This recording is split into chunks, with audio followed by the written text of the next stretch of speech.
Boa noite a todos. O grupo está um pouco menor hoje, mas parece que todos que estão aqui hoje vieram ontem, então eu não preciso fazer uma retrospectiva do último episódio muito longa. Como vocês lembram, no último episódio eu tentei discutir com vocês a questão da tríade básica da escola austríaca. E seguindo aqui o livro do professor Biratan Iorio, que para quem não comprou ainda, eu aconselho, o esqueminha dele, direito autoral, deixa eu até que escrever ali embaixo, fonte. Eles ganharam o livro. Tem a ideia dessa tríade básica: ação humana, tempo dinâmico, incerteza genuína. Por intermédio dessa tríade básica, nós temos elementos de propagação: utilidade marginal, subjetivismo, ordens espontâneas, que vão influenciar na epistemologia, na filosofia política e na economia.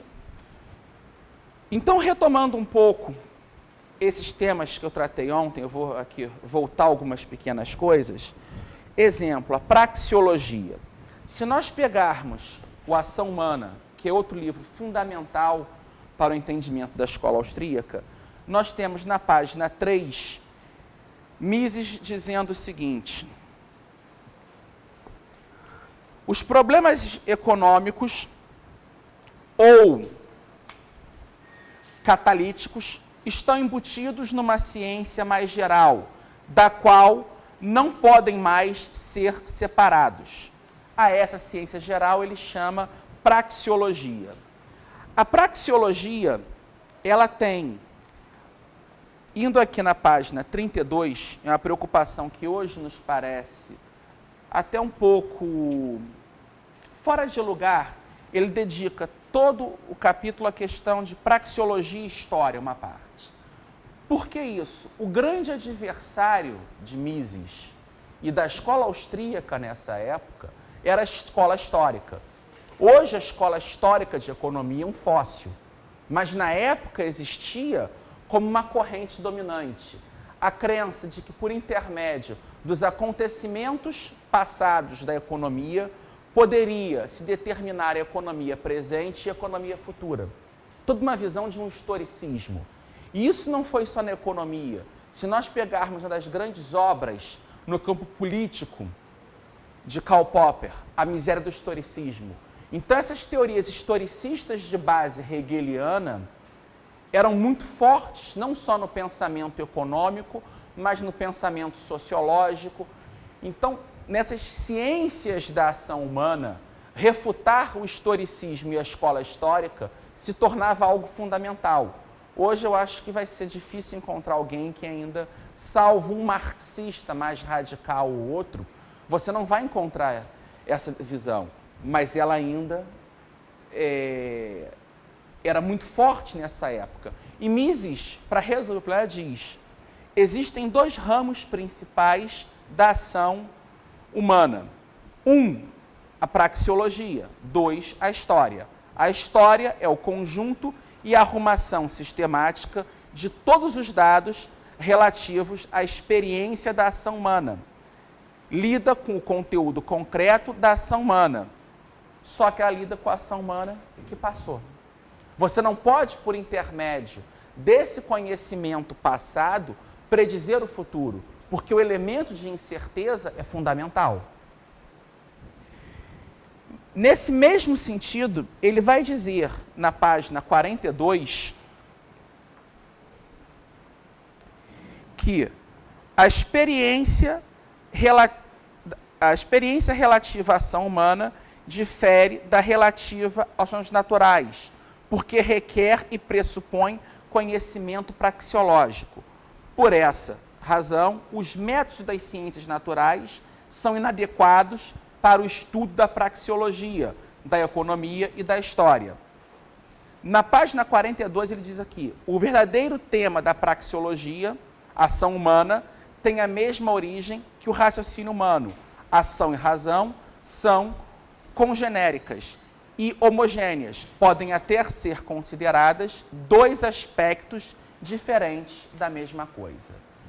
com essa perspectiva que ele define que essa ação humana está ligada ao individualismo, e aí nós temos aqui, de novo, esse individualismo metodológico da ação humana, no qual ele afirma, na página 43, a praxeologia lida com ações individuais dos homens. Só mais tarde, no curso de suas investigações, é que consegue compreender a cooperação humana, e a ação social é então considerada como um caso particular da categoria mais universal de ação humana.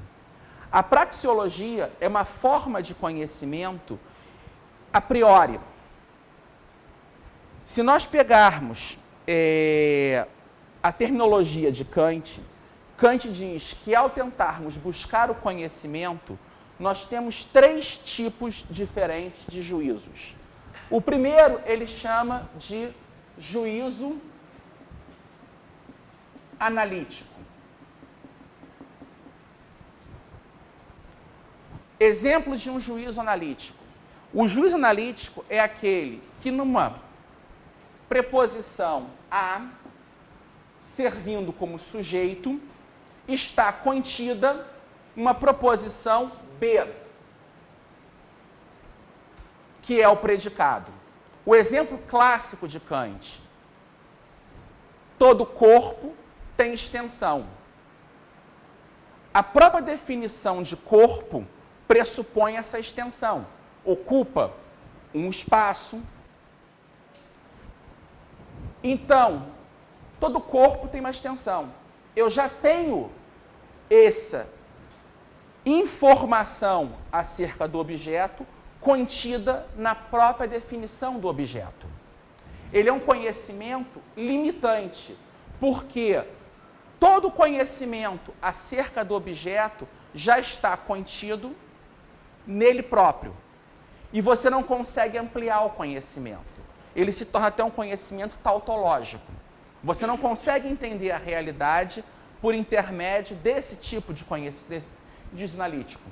Ele é muito preciso, a ciência se utiliza dele em vários casos, mas você não amplia o conhecimento acerca da realidade com juízos analíticos. O segundo tipo de juízo, na visão kantiana, seria o chamado juízo sintético.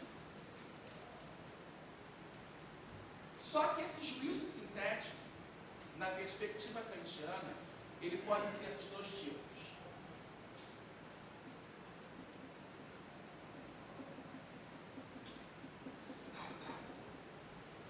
Juízo sintético a posteriori e o juízo sintético a priori.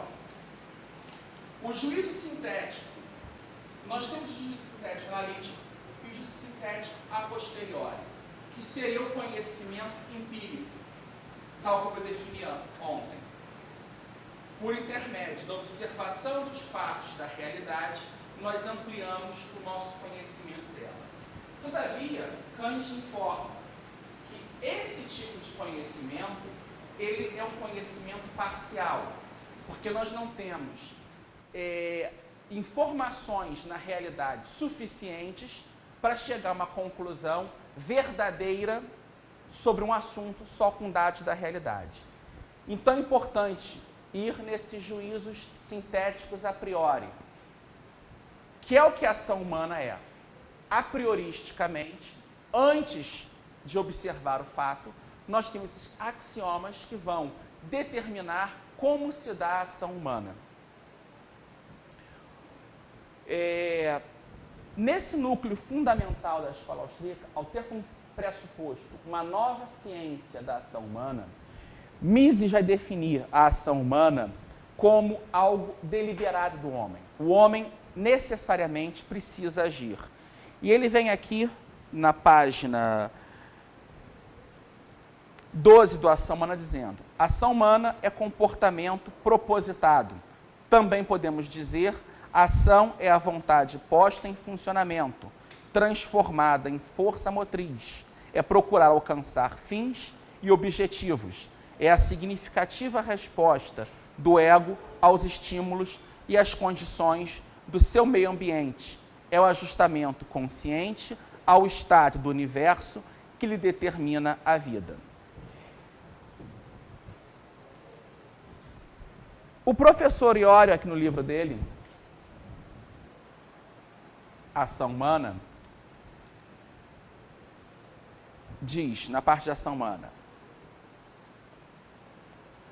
ação para a escola austríaca significa qualquer ato voluntário, qualquer escolha feita deliberadamente com vistas a se passar de um estado menos satisfatório para outro, considerado mais satisfatório no momento da escolha. Esse é o núcleo básico da ação humana. Eu acho que com isso nós retomamos esse ponto da ação humana.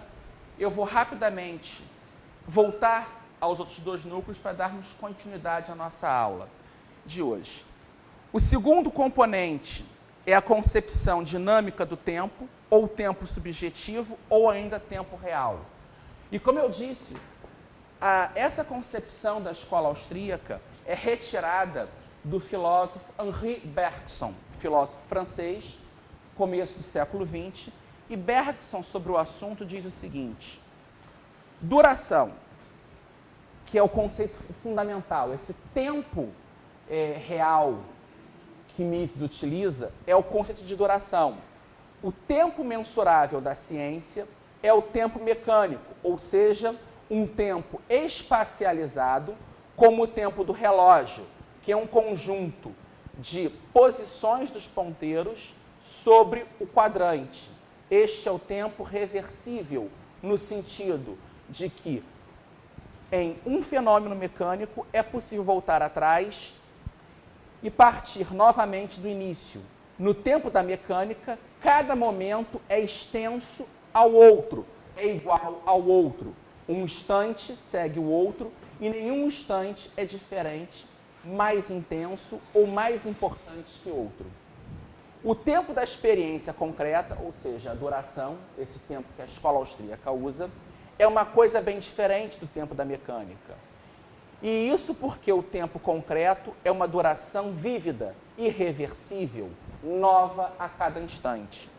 A consciência capta imediatamente o tempo como duração, e duração quer dizer que o eu vive o presente, com a memória do passado e a antecipação do futuro. A imagem adequada do tempo concreto da consciência é o de um novelo de fio que cresce, conservando a si próprio na vida da consciência. Com efeito, nosso passado nos segue e aumenta, sem trégua, com o presente, que recolhe ao longo da estrada. E isso, enquanto a concepção espaciada do tempo encontra uma boa comparação na imagem de um colar de pérolas, visto que ele é linear e com partes iguais. Então, essa é a diferença básica. Sobre a concepção de tempo, Mises, no Ação Humana, na página 101, vai dizer o seguinte: o que proporciona ao ser humano a noção de tempo, a consciência da passagem do tempo, é a ação humana. A ideia de tempo é uma categoria praxeológica.